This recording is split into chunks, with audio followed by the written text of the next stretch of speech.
Alhamdulillahi Rabbil Alamin. Salatu wassalamu ala ashrafil mursalin Sayyidina Muhammadin wa ala alihi wa sahbihi ajma'in.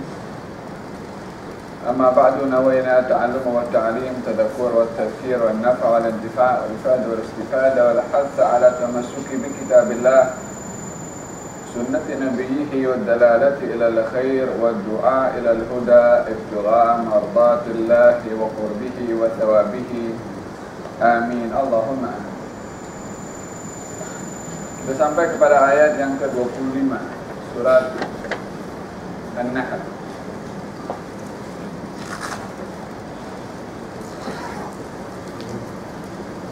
Kan? A'udzu billahi minasyaitonir rajim.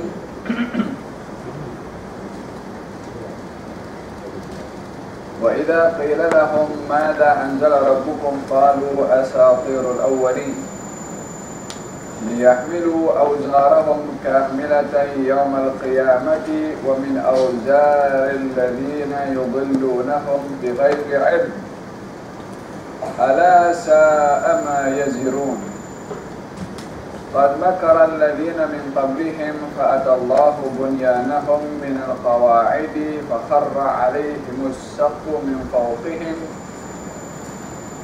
وأتاهم العذاب من حيث لا يشعرون ثم يوم القيامة يخزيهم ويقول أين شركائي الذين كنتم تشاقون فيهم قال الذين أوتوا العلم إن الخزي اليوم والسوء على الكافرين.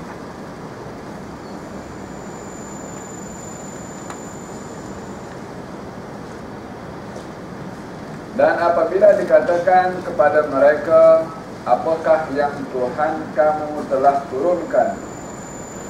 Mereka menjawab, dongeng-dongengan orang dahulu. Ucapan mereka menyebabkan mereka memikul sepenuhnya dosa-dosa mereka pada hari kiamat.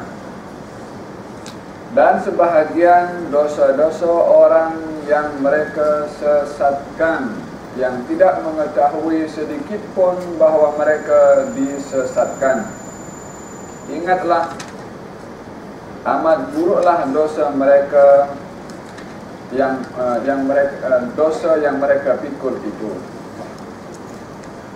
Sesungguhnya orang yang sebelum mereka telah mengadakan tipu daya, maka Allah menghancurkan rumah-rumah mereka dari tapaknya, lalu atap rumah itu jatuh menimpa mereka dari atas, dan datanglah azab itu kepada mereka daripada tempat yang tidak mereka sedari.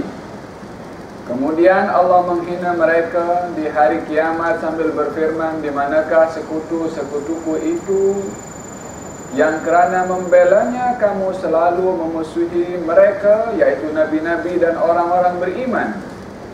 Orang yang telah diberi ilmu berkata, sesungguhnya kehinaan dan adab hari ini ditimpakan ke atas orang-orang kafir. Ayat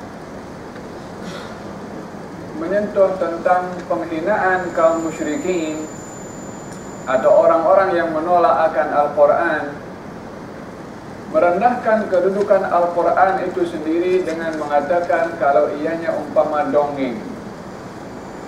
Dongeng artinya adalah satu mitos, cerita yang tak ada kebenarannya.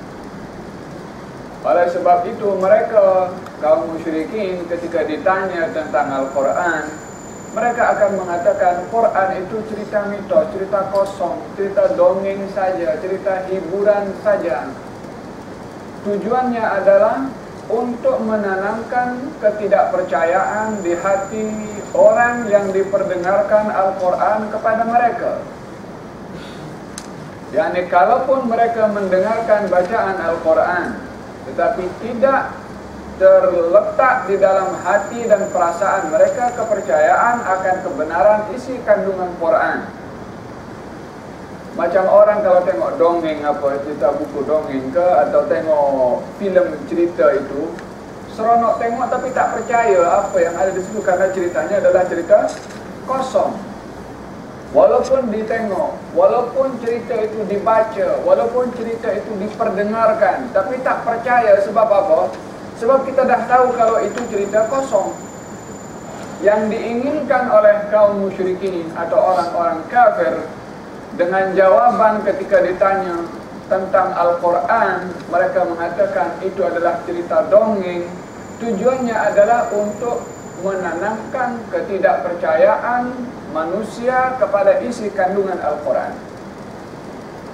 Sebab kalau percaya pasti akan beriman, karena iman adalah berdasarkan dengan kepercayaan. Itu sebab arti iman at-tasdiq, percaya. Tapi tujuan kaum musyrikin supaya mereka tidak beriman kepada Al-Quran, menanamkan ketidakpercayaan akan keotentikan atau kebenaran isi kandungan Al-Quran. Maka mereka mengatakan kalau ditanya tentang Quran, asatirul awwalin, cerita dongeng. Kenapa mereka mengatakan cerita dongeng? Sebab dalam Al-Quran ada cerita. Ada cerita Nabi Yusuf, ada cerita tentang Nabi Yakub, ada cerita tentang Nabi Musa, ada cerita tentang Nabi Isa. Kisah-kisah itu dikatakan oleh mereka dongeng. Maka dengan demikian, orang-orang yang diperdengarkan Al-Quran akan termakan dengan isu supaya tidak mempercayai kepada Al-Quran. Oleh karena demikian, kaum musyrikin ketika ingin membantah Rasulullah sallallahu alaihi wasallam agar supaya kaum muslimin meragui Rasulullah, ataupun agar supaya kaum musyrikin tidak menerima ajakan Rasulullah, yang dilakukan oleh segolongan kaum musyrikin adalah menanamkan atau memberikan sifat kepada Rasulullah dengan sifat-sifat yang kalau sifat itu ada kepada orang, orang tak akan beri perhatian kepada orang itu. Yani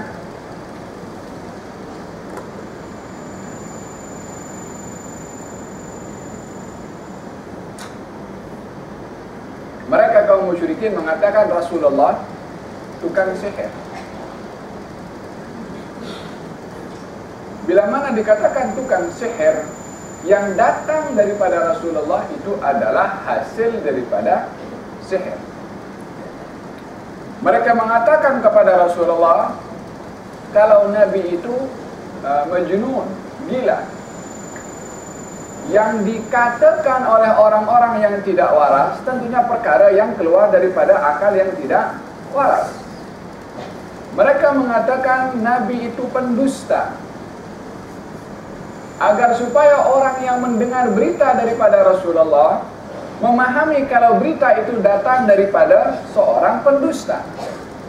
Jadi yang diserang itu oleh kaum musyrikin kepribadian Nabi, kepribadian atau kebenaran Al-Quran itu sendiri, untuk tidak dibenarkan, untuk tidak dipercayai.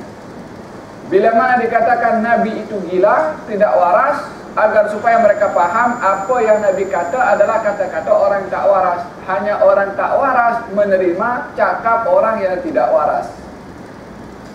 Ini persepsi yang ditanamkan, ini namanya harbul fikriyah. Kalau dalam istilah zaman kita sekarang, peperangan pemikiran. Sudah ada daripada zaman dulu lagi.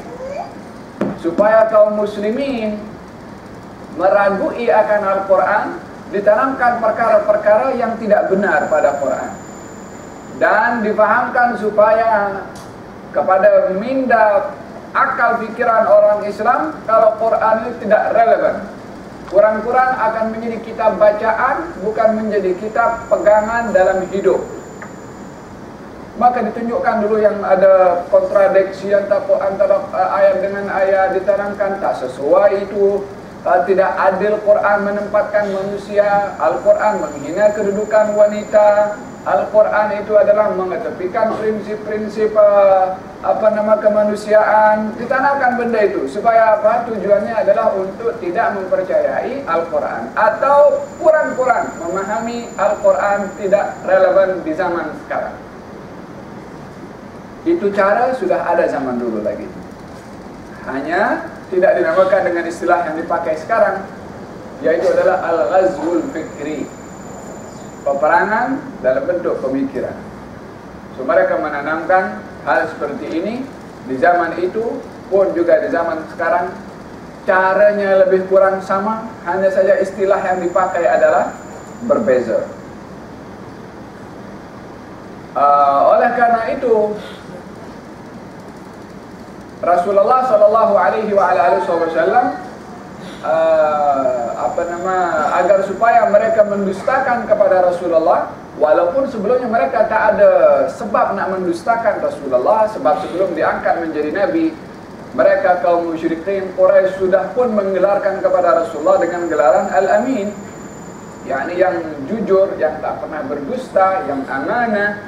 Itu gelaran yang ada pada Nabi sebelum diangkat menjadi nabi. Tapi baru saja terima wahyu, disampaikan kepada kaum musyrikin. Semalam yang kata jujur, semalam yang kata amanah, berubah 180 derajat. Kamu pendusta, kamu tukang sihir, kamu adalah gila. Bahkan pembesar-pembesar Quraisy ketika datang kepada Rasulullah menawarkan beberapa perkara. Di antara yang ditawarkan oleh mereka adalah, kalau kamu ada jin yang mengganggu kamu, dikata, kami boleh datangkan dokter untuk sembuhkan apa yang kamu alami daripada gangguan jin itu. Kenapa mereka mengatakan Nabi diganggu oleh makhluk halus atau jin ataupun sihir dan sebagainya? Sebab Nabi mendatangkan satu perkara yang tak boleh didatangkan oleh mereka. Mereka yang ahli dalam sastra, Nabi datangkan ayat Quran yang tak boleh ditandingi oleh sastrawan terulung mereka. Ada seorang sastrawan dahulu namanya Labid ibn Rabi'ah. Labid ibn Rabi'ah ini ahli sastra yang sangat hebat. Sehingga ada satu pertandingan di pasar Uqad di Mekah dahulu. Sesiapa yang mempunyai syair yang paling hebat, itu syairnya akan digantungkan di Ka'bah. Al-Labid ibn Rabi'ah yang mempunyai syair yang hebat, dibandingkan para penyair yang lain, diletakkan itu syair di Ka'bah. Sudah lama itu syair diletakkan di situ, tak ada yang boleh menandingi syairnya untuk digantikan syairnya Labid dengan penyair yang lain. Sebab penyair-penyair yang lain levelnya itu tak boleh sama dengan syairnya Labid. Sehingga turun Al-Quran kepada Rasulullah surat Ar-Rahman. Ar-Rahman 'allama al-Quran, khalaqal insan 'allamahul bayan. Maka ketika itu didengar indahnya ayat Al-Quran itu, diletakkan di sebelah syairnya Labid ibn Rabi'ah. Satu hari Labid ketika melihat di sebelah syairnya itu tertulis daripada kulit, ada lembaran juga diletakkan di sebelahnya, maka dibaca oleh Labid surat Ar-Rahman itu. Surat Ar-Rahman dibaca, diambil syairnya sendiri, dikoyak oleh dia. Dia sendiri yang koyak. Sebab penyair itu yang memahami indahnya bahasa tentu akan memahami indahnya syair-syair yang lain kalau itu syair. Tapi setelah melihat Al-Quranul Karim, melihat bagaimana tidak sedapnya syairnya dibandingkan dengan indahnya Al-Quran, maka dikoyak syair itu dan datang kepada Rasulullah mengucap dua kalimat asyhadah. Baru melihat indahnya susunan bacaan lafaz Al-Quranul Karim, menyebabkan mereka ahli sastrawan bahasa pun memeluk kepada agama Islam. Utbah ibn Rabi'ah yang menawarkan kepada Rasulullah perkara-perkara tadi itu, harta, tahta, kemudian nak dijadikan hakim, nak didatangkan dokter kalau terkena penyakit itu. Nabi bacakan Al-Quran, kata baginda Rasulullah, kamu dah selesai cakap? Ya, ini perundingan antara ketua Quraisy dengan Rasulullah. Ketua Quraisy nak menawarkan kepada Rasulullah tawaran-tawaran berupa keduniaan agar supaya Nabi berhenti berdakwah. Setelah 4 perkara ditawarkan itu, apa saja? Harta, kemudian tahta, kemudian nak dijadikan orang yang menentukan segala keputusan yang ada di masyarakat Makkah. Dia seorang yang menentukan apa yang patut untuk diputuskan. Yani apa nak kata ya? Nak kata masih di atas lagi penguasa lah. Penguasa kena mesti ada badan komiti kongres untuk membenarkan keputusan daripada raja. Ini Rasulullah SAW nak dijadikan seperti itu juga. Atau kalau sakit nak dibawakan dokter. Kata baginda Rasulullah, kamu dah selesai cakap? Walid mengatakan, Abdullah bin Rabi'ah mengatakan, ya saya selesai bercakap. Okey, sekarang dengarkan saya bercakap. Dibaca Al-Quran oleh Rasulullah SAW dalam surat Al-Fussilat. Dibacakan oleh Nabi sampai kepada ayat yang hampir ke-30 yang bercerita tentang adab. Utbah bin Rabi'ah mengangkat tangannya dan memegang kepada mulut Nabi. Cukup. Tak larang nak dengar apa yang akan dibaca oleh Nabi daripada ayat yang menyentuh kepada hati dan perasaan seorang yang mendengar bacaan Al-Quranul Karim. Keluar dalam keadaan pucat, tadi masuk dalam keadaan segar, keluar daripada rumah Rasulullah dalam keadaan pucat dan kesan daripada bacaan Al-Quran Al-Karim. Dan oleh kerana mereka tak boleh untuk nak mentuhmah Rasulullah SAW sebelum menjadi Nabi, tak boleh mentuhmah Al-Quran karena memang tak boleh ditandingi, maka apa mereka kata? Quran ini dongeng je. Kalau orang dongeng, apa saja boleh, nak terbang boleh, kemudian mati hidup balik boleh. Namanya dongeng, cerita, apa saja yang tak boleh. Macam dongeng-dongeng kat TV itulah. Yang namanya dongeng, karena tak ada kebenarannya, apa saja boleh, khayal. Tapi tak ada kebenarannya. Demikian yang diinginkan oleh mereka kaum musyrikin, menanamkan ketidakotentikan, ketidakbenaran Al-Quran agar supaya tidak diyakini oleh mereka yang diperdengarkan Al-Quranul Karim. So, ayat ini adalah menyentuh tentang Al-Ghazwul Fikri, yakni peperangan bersifat pemikiran. Maka kaum muslimin di zaman kita sekarang, alangkah banyaknya Al-Ghazwul Fikri sekarang yang termasuk orang-orang Islam pun juga sendiri yang terpengaruh dengan pemikiran seumpama itu, tentang entah isi kandungan Al-Qurannya, tentang hadis-hadis Nabi Muhammad SAW yang ditanamkan agar supaya kaum muslimin memahami bahwasanya di situ ada ketidakrelevan beberapa perkara dalam Al-Quran di zaman kita sekarang. Walaupun perkara itu adalah perkara yang batil. Maka Allah Subhanahu wa ta'ala mengancam kepada mereka, liyahmilu awzarahum kamilatan. Maka mereka dengan apa yang mereka lakukan itu, dengan tidak menerima Al-Quran, dengan menanamkan ketidakpercayaan kepada Al-Quran, untuk orang lain tidak mempercayainya, liyahmilu awzarahum, mereka akan memikul dosa-dosa mereka kamilatan, seluruhnya, yaumul qiyamah, di hari kiamat, wa min awzaril ladzina yudhillunahum bighairi ilmin, dan juga dosa-dosa orang yang telah disesatkan oleh mereka tanpa dasar ilmu. Ala sa'a ma yazirun, ingatlah amat buruk dosa yang mereka pikul itu. Ayat ini menyentuh tentang dosa yang dipikul.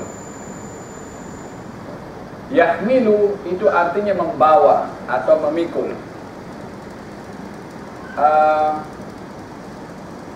Membawa itu baik kalau dipikul selalunya adalah diletakkan di tengkuk atau di leher, dipikul macam ini. Membawa boleh dengan tangan macam ini. Baik itu arti dipikul atau baik itu berarti dibawa.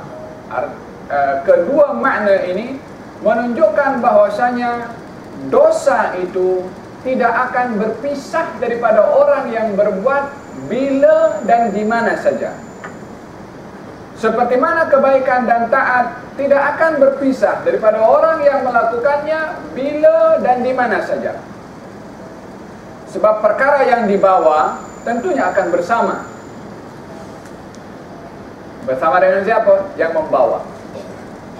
Oleh karena demikian, bentuk pembawaan kepada dosa ini ada juga pelbagai. Ada dalam bentuk dipikul. Alladzina yabkhaluna bima atahumullahu min fadlihi sayutawwaquna ma bakhilu bihi yaumal qiyamah. Orang-orang yang kedekut, yang bakhil dengan apa yang diberikan oleh Allah kepada mereka daripada nikmat harta, maka mereka itu akan sayutawwaquna. At-tawq itu adalah benda yang diletakkan di leher macam ni. Yani kalau dipikul lah, tapi dalam bentuk melilit kepada lehernya atau letakkan di lehernya. Sayutawwaquna, akan dipikulkan pada leher mereka ma bakhilu bihi, apa yang telah mereka bakhilkan untuk diberi kepada orang lain. Harta yang dia bakhil nak bagi kepada orang lain, itu harta yang akan dipikul oleh orang yang bakhil tersebut. Dan dalam hal ini baginda Rasulullah sallallahu alaihi wasallam bersabda, yanba'ul mayyit salat, akan ikut kepada orang yang meninggal dunia itu 3 perkara: ahluhu wa maluhu wa amaluhu. Keluarganya, hartanya, dan amalnya. Wa yarji'u ithnan, dan akan kembali 2: ahluhu wa maluhu, keluarga dan juga harta. Wa yabqa amaluhu, dan akan kekal bersama dengan si mati itu amalnya. Kekal di mana? Di dalam barzakh, dalam kubur sana. Sehingga dalam riwayat-riwayat yang lain diberikan ulasan, penjelasan yang lebih detail lagi. Di dalam keadaan seseorang itu bersendirian di kuburnya yang begitu sempit, akan tetapi akan luas bagi orang yang beriman. Dalam kesendirian orang berada di dalam kubur, yang hanya akan menemani orang itu adalah amalnya. Macam mana amal menemani mereka yang berada dalam kubur? Dikatakan bahwasanya dalam hadis Nabi sallallahu alaihi wasallam, orang yang dia melakukan pencegahan daripada mengeluarkan zakat, yakni tak mau keluar zakat, maka perbuatan itu, harta yang tidak dikeluarkan zakatnya, akan diubah oleh Allah Subhanahu wa taala menjadi seekor ular agrak yang begitu menakutkan, sehingga dia akan melilit kepada orang yang tak mahu mengeluarkan zakat itu dan sentiasa akan menemani. Sehingga orang yang tidak mengeluarkan zakat itu sudahlah berada dalam kubur seorang, tak ada apa-apa yang boleh untuk menjadi hiburan, ditemani dengan makhluk yang begitu menakutkan. Sudahlah sendiri dah takut, ditemankan dengan benda yang menakutkan lagi. Ditanya, kamu siapa? Diberitahukan, saya adalah amal kamu. Ular itu yang diserupakan dengan rupa yang menakutkan adalah amalnya. Amal-amal yang lain pun seperti itu, akan diberikan oleh Allah dalam bentuk wujud yang menakutkan untuk menemani orang itu sudah dalam keadaan takut, ditambah lagi takut dengan amal perbuatannya sendiri. Sebaliknya pun sama. Orang yang banyak berbuat amal baik, amal baiknya akan menemani di dalam barzakhnya, dan akan berupa dengan rupa yang begitu menghibur dan ceria, sehingga seronok tengok kepadanya. Bila mana ditanya, siapakah kamu yang telah menghibur hati saya dengan rupa yang begitu indah ini? Dia menjawab, saya amal kamu. Amal akan menemani pada orang itu sampai di alam barzakhnya, di saat orang lain sudah meninggalkan kita. Dan diberikan rupa dengan rupa yang buruk kalau amal buruk, rupa yang indah bila mana amal itu baik. menemani kita sampai hari dibangkitkan oleh Allah Subhanahu wa ta'ala. Dan ini adalah perumpamaan amal yang diberikan oleh Rasulullah sallallahu alaihi wasallam yang akan menemani orang yang beramal dan akan dibawa, dipikul itu amal perbuatan. Liyahmilu auzarahum, yakni mereka akan membawa dosa-dosa mereka, yakni dosa itu akan sentiasa bersama pelakunya di mana dan bila-bila masa sahaja. Kecuali dosa diampunkan, ya. Kalau dosa diampunkan sudah tidak lagi akan menjadi tidak akan dibawa oleh pelakunya sebab sudah diampunkan oleh Allah Subhanahu wa taala. Kamilatan, secara keseluruhan, yakni tidak ada single dosa yang akan ditinggalkan atau tidak dibawa oleh pelakunya.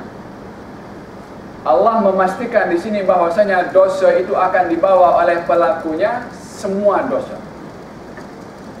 Apakah semua dosa? Dosa yang dilakukan oleh mulut, yang dilakukan oleh mata, yang dilakukan oleh telinga, yang dilakukan oleh tangan, yang dilakukan oleh kaki, yang dilakukan oleh kemaluan, semua akan dibawa oleh orang yang berbuat kamilatan. Semua akan dibawa, tidak akan ditinggal sedikit pun daripada dosa yang dilakukan oleh orang itu. Sehingga dalam surat Al-Kahfi, ingat sudah dalam bab yang kita sudah bahaskan berkenaan dengan surat Al-Kahfi, orang ketika menerima kitab itu, apa yang didapat? Ma li hadzal kitab la yughadiru saghiratan wala kabiratan illa ahsaha. Macam mana kitab ini? Ya, sijil itu mengandungi segala report yang kita buat, yang mungkin kita tak sedar ataupun kita dah lupa benda itu kita buat, yang baik ataupun yang buruk. Ma li hadzal kitab, macam mana kitab ini, yakni terima dengan tangan itu, tidak meninggalkan yang kecil, apatah lagi yang besar, kecuali semuanya tercatat. Supaya orang yang suka komplain kepada sesuatu tak boleh nak komplain. Nak kata dia tak buat, buktinya dengan video sekali. Yauma tajidu kullu nafsin ma 'amilat min khairin muhdara wa ma 'amilat min su'in tawaddu law anna bainaha wa bainahu amadan ba'ida wa yuhadzirukumullahu nafsah. Yauma tajidu, di hari di mana setiap jiwa akan mendapati, yakni hari kiamat maksudnya, apa yang dilakukan olehnya min khairin, daripada perkara yang baik, muhdara, akan dihadirkan. Di hari di mana setiap nyawa akan mendapati setiap amal perbuatan baik yang dilakukan ketika di dunia dihadirkan, yakni nyata, nampak, fakta. Wa ma amilat min su'in, dan juga demikian daripada perbuatan yang yang tidak baik yang dilakukan pun juga fakta, nyata di hadapan mata. Tidak ada perbuatan yang dilakukan oleh seseorang melainkan akan tercatat dan mempunyai bukti yang begitu jelas. Liyahmilu auzarahum kamilatan, mereka akan membawa dosa-dosa mereka secara keseluruhan. Bila? Yaumal qiyamah. Adakah dosa mereka saja yang dibawa? Tak. Wa min auzaril ladzina yudhillunahum bighairi ilmin, dan juga dosa-dosa orang-orang yang disesatkan oleh mereka yang tidak mengetahui sedikit pun bahawa mereka disesatkan. Dosa orang lain pun juga dibawa. Macam mana membawa dosa orang lain? Yang berbuat dosa orang, kita yang pikul juga tanggung dosa orang itu. Sementara dalam Al-Quranul Karim Allah Subhanahu wa taala berfirman, wala taziru waziratun wizra ukhra, dan tidaklah membawa pelaku dosa itu dosa orang lain. Orang yang berdosa tidak membawa dosa orang lain. Dosa siapa yang dibawa? Ya dosa pelaku orang yang berdosa itu. Tapi dalam ayat ini diberitahukan bahwasanya dosa orang lain pun juga akan dibawa.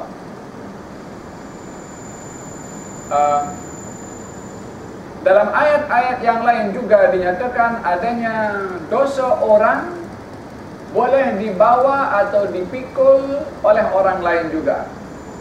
Termasuk ayat ini dan ayat dalam surat Al-Ankabut, saya ingat.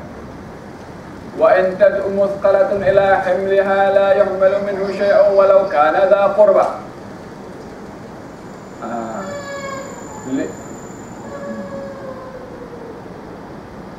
Li'athqalahum wa athqalan ma'a athqalihim. Mereka akan membawa dosa-dosa mereka yang berat dan dosa-dosa orang lain juga yang berat.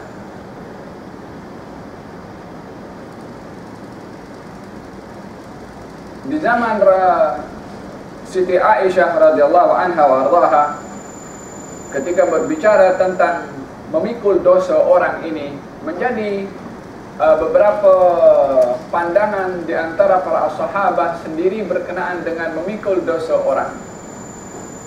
Adakah orang berbuat dosa kita memikulnya atau tidak? Atau hal yang sama juga, adakah kebaikan yang dibuat oleh orang lain kita boleh pikul, dapat juga kebaikan itu atau tidak? Ketika berlaku perselisihan antara Siti Aisyah dengan Sayyidina Abdullah ibnu Umar berkenaan dengan masalah dosa orang yang orang meninggal dunia menanggung, memikul dosa orang yang hidup. Dalam hadis Al-Bukhari, baginda Rasulullah sallallahu alaihi wasallam bersabda, "Innal mayyita la yu'adzabu bi bukai ahlihi." Sesungguhnya mayit itu akan diseksa dengan tangisan ahli keluarganya yang hidup.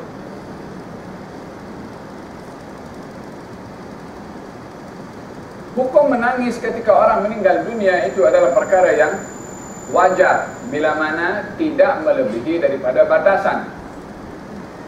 Disebabkan oleh kerana Rasulullah sallallahu alaihi wasallam sendiri menangis ketika ditinggalkan oleh istrinya Siti Khadijah ataupun ditinggal oleh anaknya yang bernama Ibrahim, sehingga ketika nampak titisan air mata pada muka Rasulullah, salah seorang sahabat bertanya, "Ya Rasulullah, engkau pun menangis?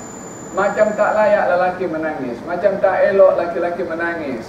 Maka kata baginda Rasulullah bersabda, "Innal aina la tadma' wa innal qalba la yahzan wa inna li firaqika ya Ibrahim la mahzunun."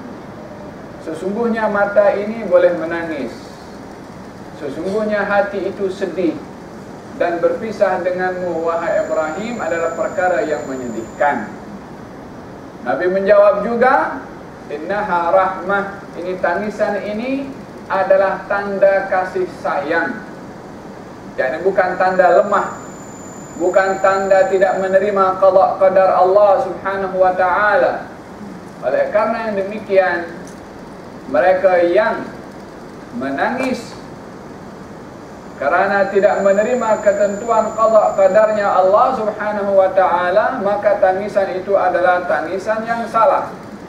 Tapi kalau tangisan itu tangisan kasih sayang, adalah tangisan yang dibenarkan. Oleh sebab itu dibezakan oleh Rasulullah sallallahu alaihi wasallam ketika memberitahukan kenapa beliau menangis, "Innaha rahmatun." Sesungguhnya tangisan ini tanda rahmat kasih sayang seorang ayah kepada anaknya. Ini berkenaan dengan tangisan. Dalam riwayat yang lain diberitahukan Rasulullah sallallahu alaihi wasallam bersabda, "Bukan golongan daripada kami man latamal khududa, yang menampar-nampar muka, wa syaqqal juyuba, atau mengkoyak-koyak bajunya."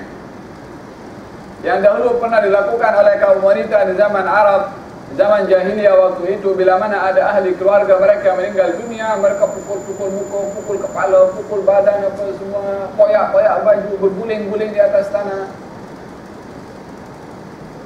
Maka Nabi melarang.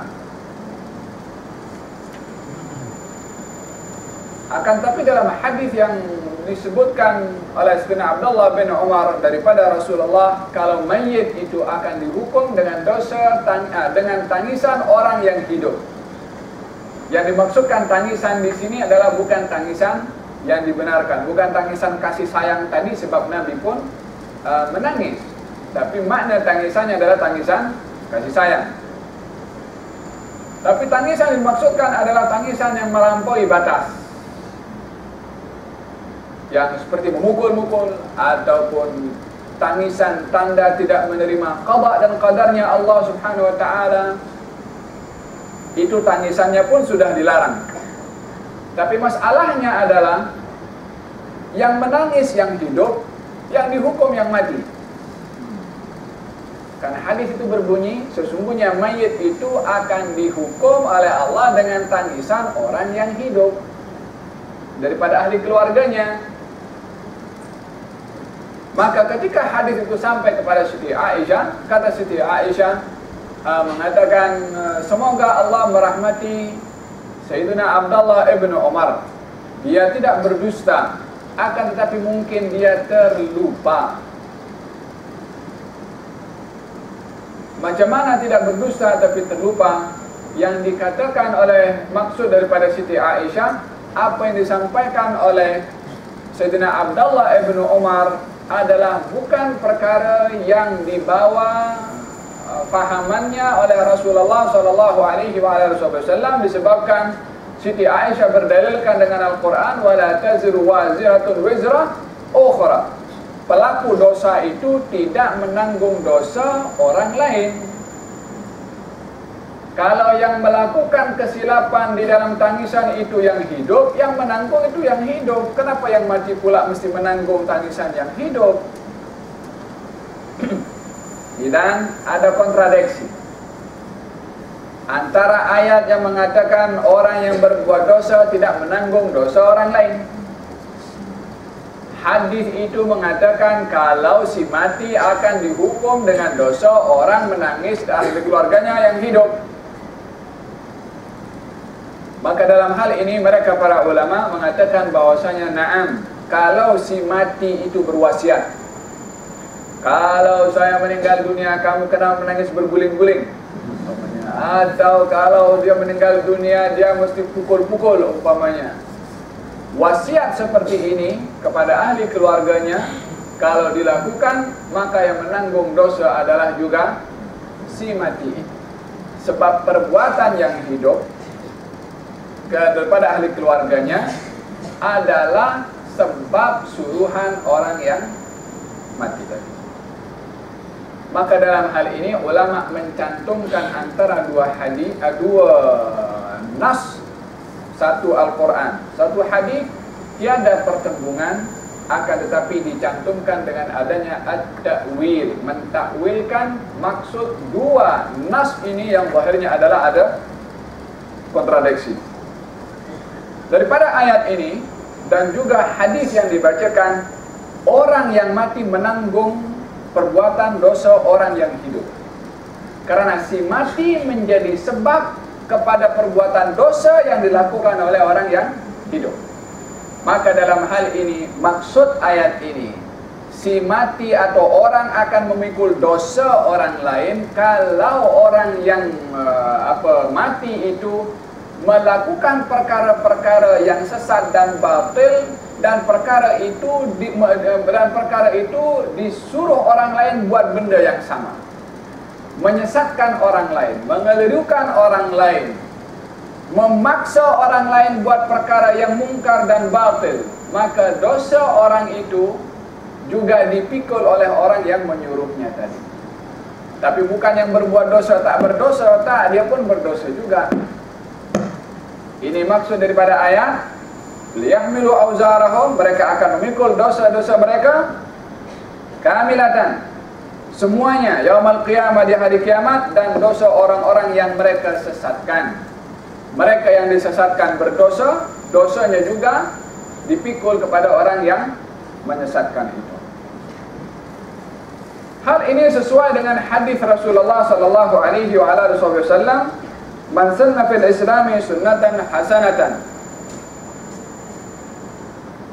barang siapa yang melakukan satu sunnah yang baik di dalam Islam, yakni melakukan perkara yang baik dalam Islam, amalan yang baik dalam Islam, dan diikuti oleh orang lain, dia cipta, dia buat satu amalan baik dan amalan itu di-follow, diikuti oleh pengikutnya, oleh anak muridnya, maka falahu ajruhu, bagi dia yang berbuat amal baik itu akan mendapatkan ganjaran, wa ajru man amila biha, dan ganjaran orang yang melakukannya setelah dia.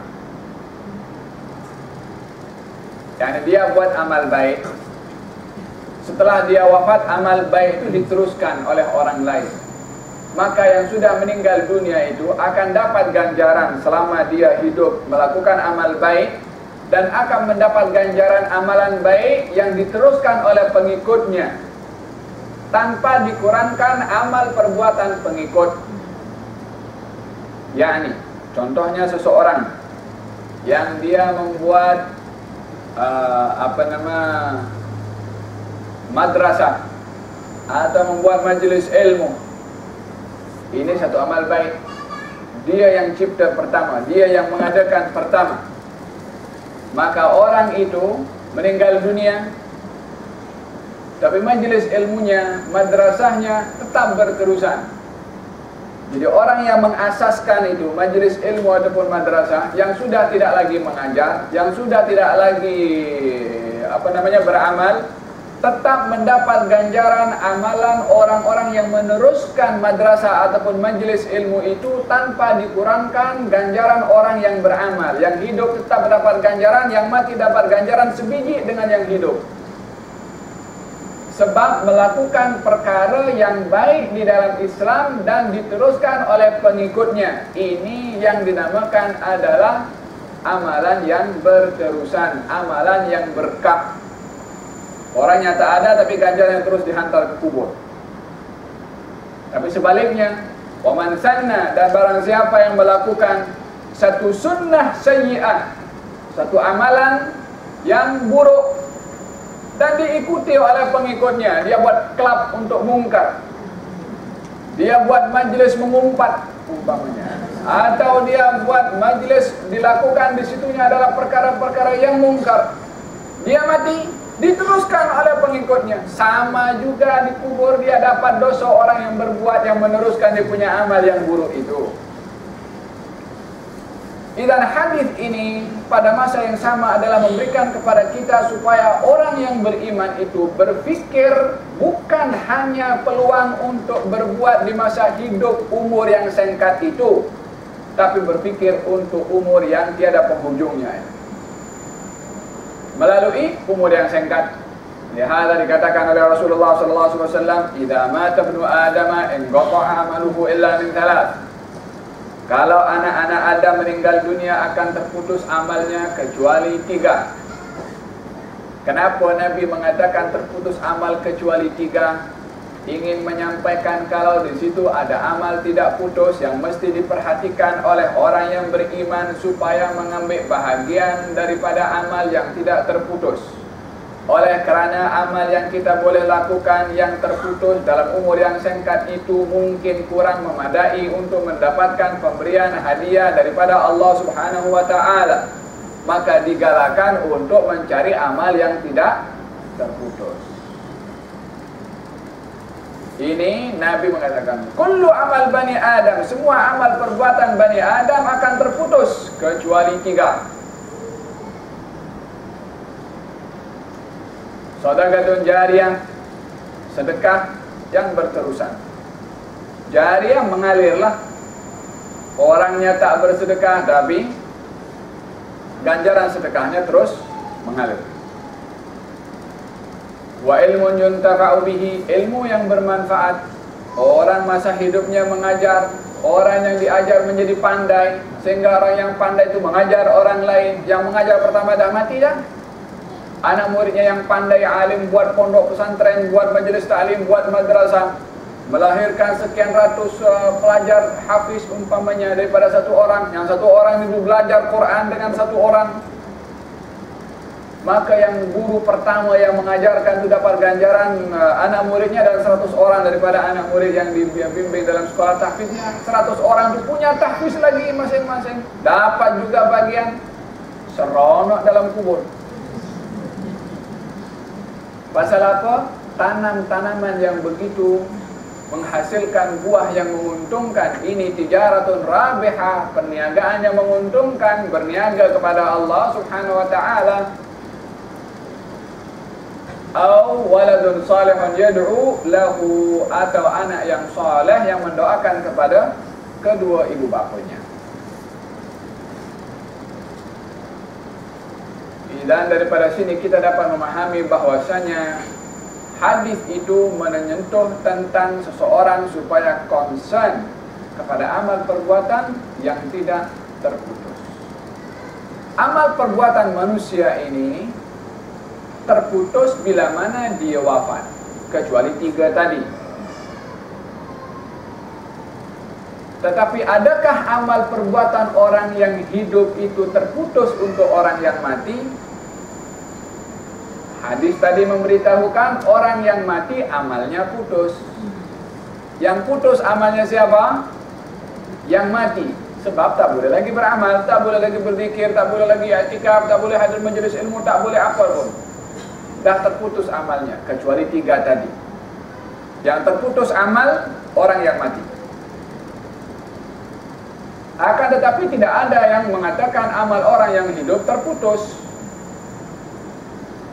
Macam mana amal orang yang hidup tidak terputus? Nah, amal orang yang hidup tidak ada yang menghalang mereka untuk berbuat amal, baik untuk si mati atau untuk orang hidup. Berbuat amal baik kepada orang yang hidup macam-macam lah, membantu ke apa ke, itu berbuat amal baik kepada orang hidup, sebab tidak ada yang menghalang dirinya untuk berbuat ihsan kepada orang lain. Adapun amal perbuatan orang yang hidup untuk si mati pun juga tidak ada yang menghalang. Macam mana? Naam, kita dalam Al-Quranul Karim Allah Subhanahu wa ta'ala menyuruh orang hidup berbuat amal untuk si mati, sebagai satu ikatan yang terjalin antara orang hidup dengan orang mati. Apakah amalan itu? Dan apakah perintah Allah Subhanahu wa ta'ala? Naam, dalam Al-Quranul Karim Allah Subhanahu wa ta'ala berfirman dalam surat Al-Hasyr. Allah berfirman, "Walladzina ja'u min ba'dihim yaquluna rabbana ighfir lana wa li ikhwanina alladzina sabaquna bil iman wa la taj'al fi qulubina ghillan lil ladzina amanu rabbana innaka ra'ufur rahim."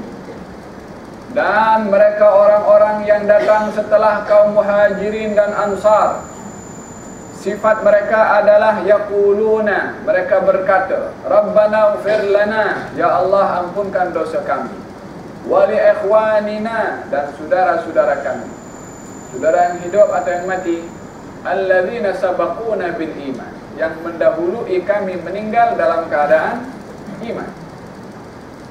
Oleh karena demikian kita bila mana salat jenazah, kita pun adalah mendoakan Allahumma ighfir lahu, yakni mendoakan kepada si mati. Dalam hal ini, perbuatan orang yang hidup kepada orang yang mati dibenarkan di dalam Al-Quranul Karim, seperti beristighfar, seperti berdoa agar supaya si mati diselamatkan daripada azab, agar supaya si mati dimaafkan, agar supaya si mati dibantu oleh Allah untuk menjawab soalan mungkar dan nakir. Bukan hanya doa pengampunan saja, doa apa saja. Baginda Rasulullah kalau sudah menguburkan jenazah, baginda bersabda, tunggu sekejap, dan baginda menunggu dengan apakah malaikat itu akan kembali membawa ruh si mati itu. Nabi boleh tahu, sebab Nabi ada keistimewaan. Nabi bersabda, Salullaha li akhikum at-tathbit fa innahu al-ana yus'al. Mintalah kamu untuk saudara kamu ini yang dikuburkan at-tathbit. Tathbit yakni benar di dalam menjawab man rabbuka man nabiyyuka wa ma imamuka wa ma qiblatuka. Itu soalan-soalan akan ditanya. Jawaban orang-orang yang dibantu oleh Allah dengan at-tathbit akan jawab dengan benar. Nah, memanglah di dunia sekarang Allahu Rabbi, Muhammadun Nabi, Al-Qur'anu imami, wal Ka'batu qiblati, wal mu'minun wal mu'minat akhwani. Senang semua hafal. Tapi di dalam kubur kita punya amal yang akan menentukan kita boleh jawab atau tak boleh. Oleh sebab itu Nabi bersabda, "Sallallahu, mintalah kamu untuk saudaramu itu at-tathbit, supaya dia itu mantap, tegas dalam menjawab soalan mungkar dan juga an-nakir." Dan tadi di dalam Al-Quran Allah suruh kita doa memohon ampun untuk orang yang mati. Di dalam hadis Nabi suruh kita meminta kepada Allah supaya membantu si mati jawab betul soalan itu. Dalam riwayat yang lain Nabi mengajarkan kepada kita untuk menyampaikan salam kepada orang yang mati, yaitu doa berbentuk keselamatan. Assalamualaikum dara qaumin mu'minin, antum salafuna wa nahnu bil athar, yaghfirullahu lana wa lakum. Kamu yang mendahului kami, kami akan menyusul kepada kamu. Itu masuk dalam masuk kita ziarah kubur itu. Kita kena ambil iktibar apa yang patut kita ambil ketika berziarah ke kubur ini. Kemudian ini dalam bentuk doa. Apa saja doa yang kita boleh pohonkan kepada Allah untuk si mati, bermakna adanya manfaat yang boleh diberikan oleh orang yang hidup kepada si mati dalam bentuk doa, pelbagai doa. Lalu kalau kita nak berbuat amal baik untuk si mati, boleh atau tidak? Seorang sahabat datang kepada Rasulullah dan bertanya, "Ya Rasulullah, ibu saya meninggal dunia, yang kalau dia hidup dia akan bersedekah. Bolehkah saya bersedekah untuk ibu saya?" Nabi kata, "Boleh." Maka dia pun mengatakan, "Hada li ummi Sa'din." Saya bersedekah untuk ganjarannya dihantarkan kepada ibunya Sa'ad, yakni ibunya diri sendiri. Maka si anak itu bersedekah untuk ibunya. Yang dapat fadilah siapa? Yang mati. Yang beramal siapa? Yang hidup. Amal ibadah sedekah itu juga boleh membawa ganjaran kepada orang yang meninggal dunia bila mana diniatkan ganjarannya untuk si mati. Dalam hadis yang sahih juga dikatakan seorang perempuan datang kepada Rasulullah dan bertanya, "Wahai Rasulullah, ayah saya meninggal dunia sebelum melakukan haji. Yang kalau dia, yang mana pada masa hidupnya dia mampu pergi ke haji. Bolehkah saya menghajikan untuk ayah saya?" Kata Nabi, "Kalau ayahmu ada hutang kepada orang lain, adakah kamu akan bayar?" Dia jawab, "Ya." Nabi jawab, "Kalau begitu hutang kepada Allah lebih patut kamu tunaikan. Jangan kau dilunasi hutang itu. Yang haji anak yang dapat fadilah ganjaran haji, ayah yang sudah meninggal dunia, ganjaran haji itu juga disampaikan kepada si mati." Dan dalam hal ini hubungan orang yang hidup dengan orang yang mati adalah tidak terputus. Yang putus itu amal orang yang mati untuk tidak mampu beramal lagi. Dan maka dalam hal ini orang yang mendoakan, baik dalam doa pengampunan atau maaf, ataupun diangkat azab kubur, ataupun apa saja jenis doa, maka doa itu akan membawa manfaat kepada si mati. Sudah cukup membuktikan manfaat orang yang hidup kepada orang mati salat jenazah. Salat jenazah itu manfaat yang dilakukan oleh orang yang salat untuk si mati. Apa manfaatnya? Kita doa, "Allah maghfir lahu," ya Allah ampunkan. "Warhamhu," rahmati dia. "Wa'fu anhu," maafkan dia. "Wa'usilhu bil ma'i wa thalji wal barad," mandikan dia dengan air, dengan salji dan juga dengan yang sejuk. "Wananggihi minal khataya kama yunagga thawbul abyadu minad danas," bersihkan dia daripada dosa umpama baju putih yang bersih daripada segala noda. Kemudian, "Allahumma idhu min adzabil qabri," ya Allah selamatkan dia daripada azab kubur, lapangkan kuburnya. Dan juga mendoakan kepada diri kita sendiri. Itu pertama yang kita lakukan untuk orang yang meninggal dunia. Yang hidup tidak terputus amalnya untuk si mati. Paham dong? Lalu apakah kaitan orang yang mati? Bolehkah orang yang mati mendatangkan manfaat untuk orang yang hidup? Boleh tak boleh?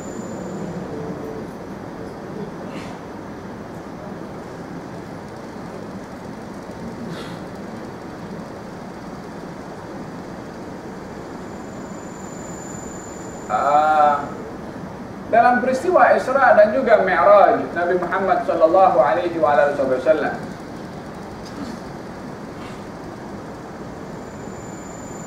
baginda Rasulullah ketika berjumpa dengan Allah dapat perintah salat berapa kali? 50 kali. Kemudian turun dengan jumpa dengan siapa? Nabi Musa. Apa kata Nabi Musa? Suruh balik minta dikurangkan. Akhirnya dikurangkan daripada 50 sampai kepada, masa itu Nabi Musa hidup atau sudah mati? Yang mendatangkan manfaat untuk kita daripada 50 menjadi 5 itu sebabnya orang yang hidup atau orang yang mati? Orang sudah meninggal dunia. Idzan dalam hal ini kita daripada peristiwa hadis itu boleh mengambil manfaat bahwasanya orang yang mati boleh menjadi sebab dengan izin Allah mendapatkan manfaat kepada orang yang hidup. Tapi janganlah salah faham cetek sangat nanti hal kata kita boleh datang pergi kubur minta kepada orang mati.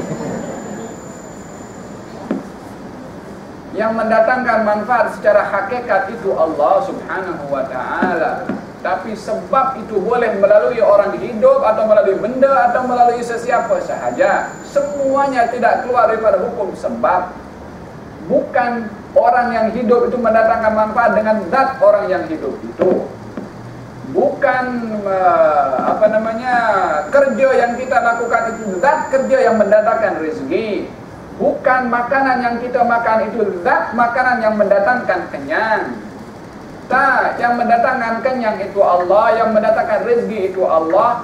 Api itu diletakkan sesuatu di situ boleh terbakar. Yang membakar bukan zat itu api, tapi Allah yang letakkan di situ. Yang kalau dicabut oleh Allah itu zat, maka tak akan dapat membakar. Itu Nabi Ibrahim diletakkan dalam api. Dapat bakar, tak dapat bakar? Tak dapat bakar. Bukankah sifat api membakar? Naam, tapi api itu membakar bukan dengan zat, tapi dengan Allah Subhanahu wa ta'ala.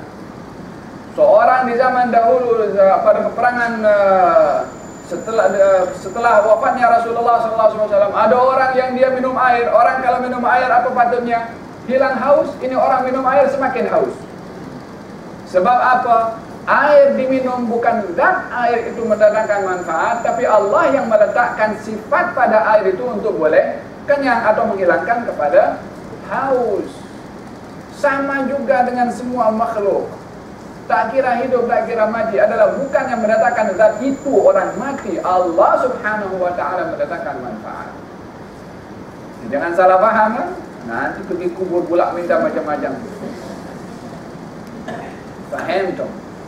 Ada di dalam Sahih Al-Bukhari peristiwa antara baginda Rasulullah SAW dengan Nabi Musa. Itu Nabi. Kalau bukan Nabi bagaimana? Naam, Rasulullah pun pernah berdialog dengan orang berada di alam barzakh sana. Dengan sebab yang berlaku kepada orang berada di alam barzakh, kita mendapatkan fadilah ilmu. Disebabkan oleh kerana orang mati. Apa itu? Saya sebutkan dua peristiwa. Yang pertama, Rasulullah lalu di dua kubur. Lalu Nabi bersabda, dua kubur ini sedang diadab oleh Allah. Sebab apa? Yang pertama kata Nabi, ini adalah tidak membersihkan daripada buang air kecil. Yang istinjanya itu tergesa-gesa. Adapun yang kedua adalah suka jadi batu api kepada orang lain. Suka mengadu domba kepada orang lain. dalam hal ini kita dimaklumkan melalui orang yang mati itu melalui Rasulullah SAW, kalau perbuatan orang yang tidak berhati-hati di dalam istinja dan juga orang yang suka mengadu domba menyebabkan dia diazab di dalam kuburnya dengan azab yang khas. Karena Nabi menyebutkan dua sebab ini. Ada hukuman yang juga disebutkan, juga ada azab juga yang akan dikenakan kepada orang yang dengan dua sebab ini tidak mengambil berat. Kata baginda Rasulullah, kebanyakan orang berada di azab dalam kubur ini sebabkan sebab tersebut, yakni kurang memperhatikan daripada membersihkan daripada buang air kecilnya. Siapa yang beritahu kepada Rasulullah SAW? Orang dalam kubur itu beritahu. Nabi menziarahi seorang perempuan bernama Ummu Mihjan yang dahulu suka membersihkan masjid Nabi. Ketika meninggal dunia Nabi tak tahu dan sudah dikebumikan. Setelah Nabi tahu, Nabi datang ke kuburnya, Nabi salat jenazah. Setelah salat Nabi tanya, "Wahai Ummu Mihjan, macam mana kamu dapat keadaan kamu di alam kubur sana?" Maka Nabi pada akhirnya diam dan memberitahukan bahwasanya Ummu Mihjan ini mendapatkan nikmat daripada Allah Subhanahu wa taala disebabkan khidmatnya di rumah Allah Subhanahu wa ta'ala. Orang yang mati juga di dalam Al-Quran pun mendatangkan manfaat kepada orang yang hidup. Macam mana pula dalam Al-Quran ada manfaat orang mati kepada orang yang hidup?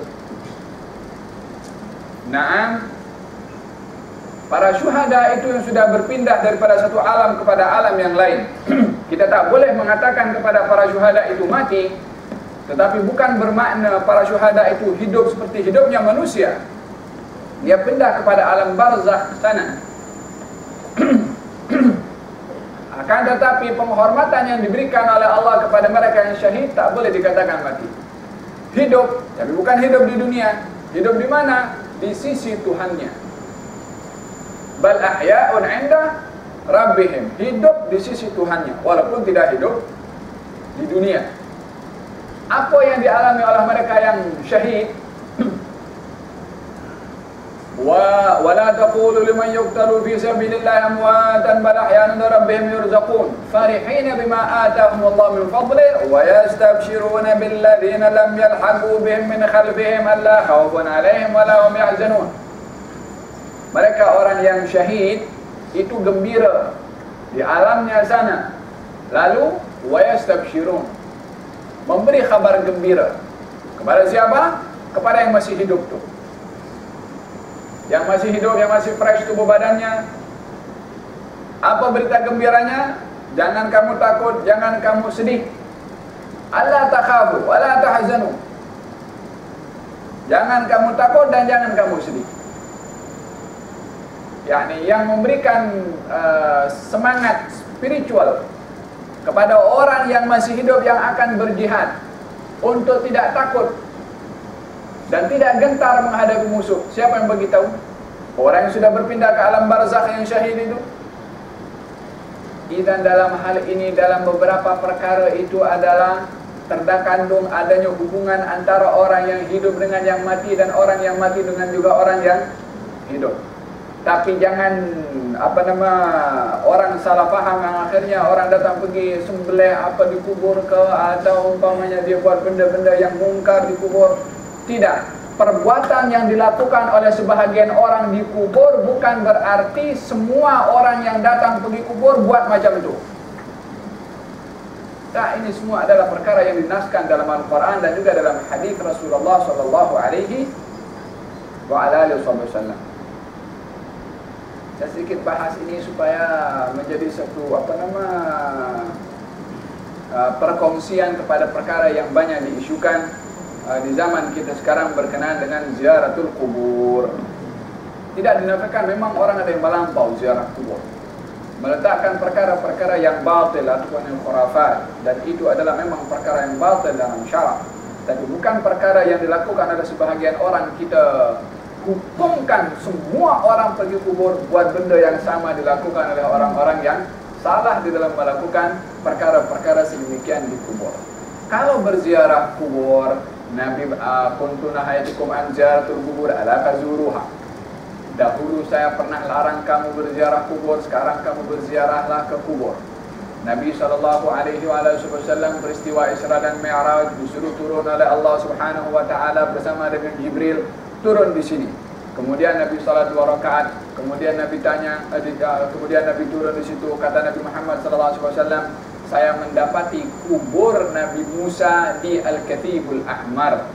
Al-Kathibul Ahmar, tumpukan pasir berwarna merah. Kalau dalam Sahih Bukhari, kalau kamu berada dengan saya masa itu, yakni malam perjalanan Isra dan Mi'raj, saya tunjukkan kepada kamu di mana kubur Nabi Musa. Untuk apa Nabi kata nak tunjuk kepada sahabatnya? Tunjuk kepada sahabat itu bermakna nak tunjuk kepada umatnya semua. Untuk apa Nabi nak tunjuk kubur Nabi Musa? Supaya kita, macam ni kubur Nabi Musa. Atau kita pergi ziarah ke situ. Nabi nak tunjuk supaya menziarahi kepada kubur para awliya, para anbiya, para salihin adalah perkara yang disyariatkan. Nabi sendiri berziarah kepada kubur Nabi Musa alaihissalam. Fawajadtu, kata baginda, saya mendapati Nabi Musa qa'imun yusalli, salat di kuburnya. Ya Rasulullah, macam mana Nabi Musa salat? Kubur itu kan sempit macam tu. Macam mana nak berdiri? Salatnya macam mana? Ini soalan-soalan yang merepek bagi saya lah. Berada di alam barzakh sana, jangan diukur dengan alam kita. Alamnya dah berbeza, alam barzakh dengan alam dunia. Kalau alam dunia berdiri memang mesti berdiri begini. Salatnya ada gerak tersendiri, ada cara tersendiri. Tapi di alam barzakh itu keadaan berbeza dengan alam yang berada di dunia. Sudah tidak lagi seperti mana bayangan dalam alam dunia. Macam mana alam barzakh? Nanti kita masuk sana, kita tahu macam mana kita berada di alam barzakh. Tapi jelasnya adalah dua alam yang berbeza.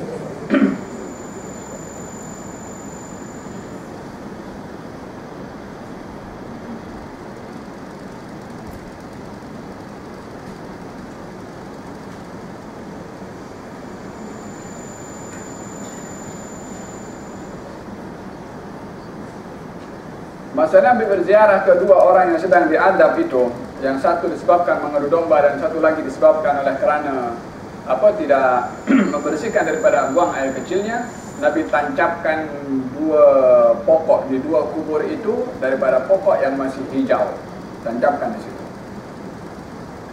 Kemudian kata baginda Rasulullah, semoga Allah Subhanahu wa taala meringankan kedua orang yang diadab ini selagi pokok ini tidak kering. Pokok yang tidak kering, daun pada pokok yang tidak kering adalah daun yang masih hidup. Daun yang masih hidup itu adalah bahagian daripada makhluk yang bernyawa di sisi Allah Subhanahu wa taala, karena masih hidup sesuai dengan keadaan makhluk itu sendiri. Makhluk yang bernyawa ini adalah berzikir dan bertasbih kepada Allah Subhanahu wa taala.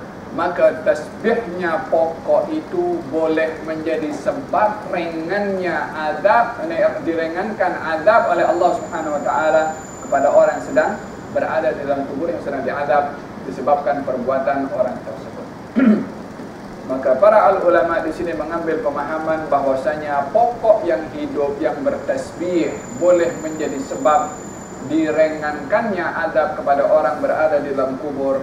Apatah lagi bacaan Quran orang yang hidup, khususnya di sebelah kubur itu, pastinya boleh mendatangkan manfaat kepada orang yang berada di dalam kuburnya.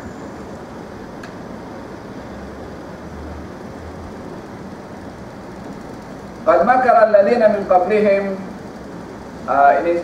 membawa dosa yang dimaksudkan tadi saya katakan adalah mereka orang-orang kafir itu yang mengajak orang lain untuk berbuat dosa dan kufur.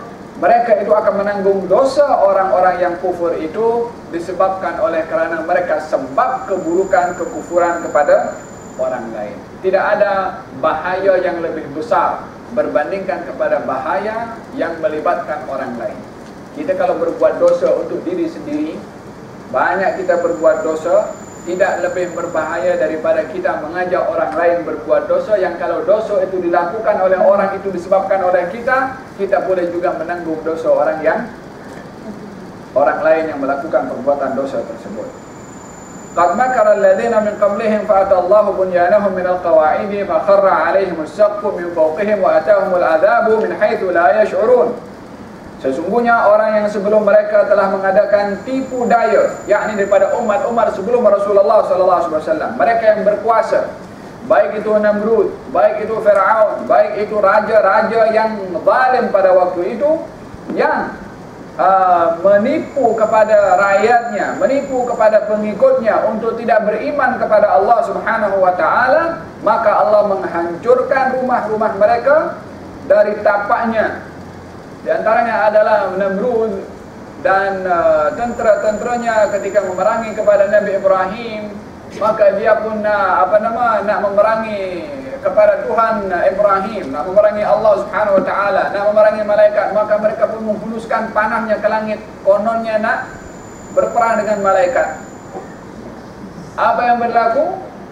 Allah Subhanahu wa taala ciduk atau hancurkan mereka daripada tempat mereka, tapak mereka itu digegarkan dengan daripada tapak bangunan itu sehingga semuanya runtuh, hancur. Sudahlah itu tapak hancur, tahu bangunan yang kalau jatuh sekaligus itu, macam itu juga dihancurkan daripada bawah, dijatuhi dengan bumbung mereka. Apa kata pepatah Melayu? Jatuh ketibaan apa nama? Ketibaan tangga. Ya itulah lebih kurang macam itu. Yani sudah jatuh karena ketibaan lagi benda di atasnya. Macam itu juga hukuman yang diberikan oleh Allah kepada mereka yang menyesatkan kepada orang lain. Wa atahumul adzab, dan datanglah kepada mereka kehancuran min haitsu la yash'urun, tanpa mereka menyadari. Kemudian Allah menghina, tsumma yaumal qiyamati yukhzihim. Kemudian di hari kiamat Allah menghina kepada mereka. Di dunia dihancurkan oleh Allah, di hari kiamat dihina lagi. Allah. Kerugian yang tidak boleh dibayangkan dialami oleh mereka yang tidak beriman kepada Allah. Di dunia dihina, dikubur, diseksa, di akhirat pun dihina oleh Allah Subhanahu wa taala. Kalau penghinaan hanya di dunia sahaja, maka di akhirat tidak. Itu jauh lebih baik berbandingkan kepada di dunia terhina, di barzakh dihina, di akhirat pun juga dihina, wal a'yadzu billah. Tsumma yaumal qiyamati yukhzihim. Lalu Allah menghina mereka di hari kiamat sambil berfirman, wa yaqul aina syuraka'i alladziina kuntum tusyaqquna fihim. Di manakah sekutu-sekutuku yang telah kamu membela kepadanya, yang selalu memusuhi, dan mereka yang memusuhi kepada nabi-nabi dan orang-orang yang beriman. Aina syuraka'i, wahai musyrikin, di manakah sekutu-sekutu aku yang kau sembah dahulu? Yang dahulu kamu itu adalah tusyaqquna, yakni kamu memusuhi kepada orang-orang beriman, termasuk nabi-nabi mereka. Kamu memusuhi nabi-nabi dan orang-orang beriman disebabkan sembahan kamu kepada makhluk-makhluk yang kamu sekutukan dengan aku. Mana mereka? Kata Allah Subhanahu wa taala. Qala alladziina utul ilma, berkata orang-orang yang berilmu, yakni para ulama, innal khizyal yawma was-su'a 'alal kafirin. Sesungguhnya al-khizya, penghinaan itu, was-su'a, dan azab itu ditimpakan kepada orang-orang kafir. Yang berkata demikian adalah para al-ulama. Bila mengatakan demikian, mereka al-ulama akan mengatakan demikian di dunia dan juga ketika berada di akhirat. Oleh sebab yang demikian, orang-orang yang termasuk dari bukan kalangan para ulama hendaklah rapat dengan para ulama untuk mendapatkan bimbingan daripada mereka, dan tidak termasuk yang tergelincir kepada jalan orang-orang yang disesatkan oleh musuh-musuh Allah dengan tipu muslihat mereka yang berusaha untuk menyesatkan orang lain. Orang menyesatkan orang lain, yang menyesatkan akan memikul orang yang disesatkan. Tetapi yang disesatkan itu juga akan juga dicampakkan ke dalam neraka. Bukan hanya dosanya dipikul oleh orang menyesatkan dia selamat, tak, sama dengan yang menyesatkan sekali akan dimasukkan ke dalam neraka, waliyadzubillah. Nanti akan ada satu, siapakah penyesat utama dalam hidup ini? Iblis. Di hari kebangkitan nanti, Iblis akan berkata kepada orang yang disesatkan ini, orang yang ikut cakap Iblis, Innallaha wa'adakum wa'adal haqqi. Allah menjanjikan kepada kamu janji yang benar. Wa wa'adtukum, saya pun janji juga kepada kamu. Fa akhlaftukum, tapi saya ingkar kepada janji. Fala talumuni wa lumu anfusakum. Kamu jangan salahkan saya, jangan maki saya, maki diri kamu sendiri. Siapa suruh dengar cakap saya? Fala, ini yang berkata Iblis kepada orang yang ini. Ungkapan dalam Quran Allah ceritakan apa kata Iblis kepada orang yang ikut Iblis. Ini dalam Al-Quran Allah ceritakan apa yang akan dikatakan oleh Iblis kepada orang yang ikut kepadanya. Fala talumuni walumu anfusakum. Kamu jangan maki saya, jangan salahkan saya, jangan lemparkan saya, jangan nanti kata kepada Allah, ya Allah saya disesatkan oleh Iblis, ya Allah. Fala talumuni, jangan maki saya. Walumu anfusakum, maki diri kamu sendiri, salahkan diri kamu sendiri. Kenapa? Fala talumuni walumu anfusakum, ma antum bimusrikhiyya wala ana bimusrikhikum. Kamu tak boleh nak berteriak, Iblis tolong saya. Saya pun juga tak boleh berteriak, wahai orang ikut saya, tolong saya. Sama-sama tak boleh menolong satu dengan yang lain. Saya ini hanya mengganggu, mewas-waskan, menjanjikan kepada kamu. Yani Iblis tak ada pegang pistol kepada orang yang sekat, ikut saya atau tidak. Dia bisik-bisik je, cakap saja. Baik melalui hawa nafsu, melalui si fulan kawan, melalui disyarikat, melalui daripada harta, melalui tak ada Iblis ada pegang senjata nak berbuat zalim langsung kepada kita. Tak ada. Iblis cakap saja, was-was saja. Oleh sebab itu, Iblis mempunyai sebab yang kuat untuk tidak menyalahkan dirinya, tapi menyalahkan orang yang ikut kepada Iblis. Fala talumuni wa lumu anfusakum. Iblis tak ada paksaan kepada orang yang ikut. Makilah diri kamu sendiri, salahkan diri kamu sendiri. Ma antum bimusrikhiyya wala ana bimusrikhikum. Saya tak boleh tolong kamu, kamu pun tak boleh tolong saya. Jom sama-sama kita masuk dalam neraka waliyadu billah. Itu yang dicari oleh Iblis. Dalam surat Al-A'raf Allah Subhanahu wa taala berfirman tentang orang-orang yang ikut ini disesatkan. Ya Allah, saya disesatkan oleh si fulan itu. Berikan kepada mereka 2 kali adab. Kata siapa? Kata orang disesatkan. Kata orang menyesatkan itu mengatakan pula, yang suruh kamu ikut saya itu siapa?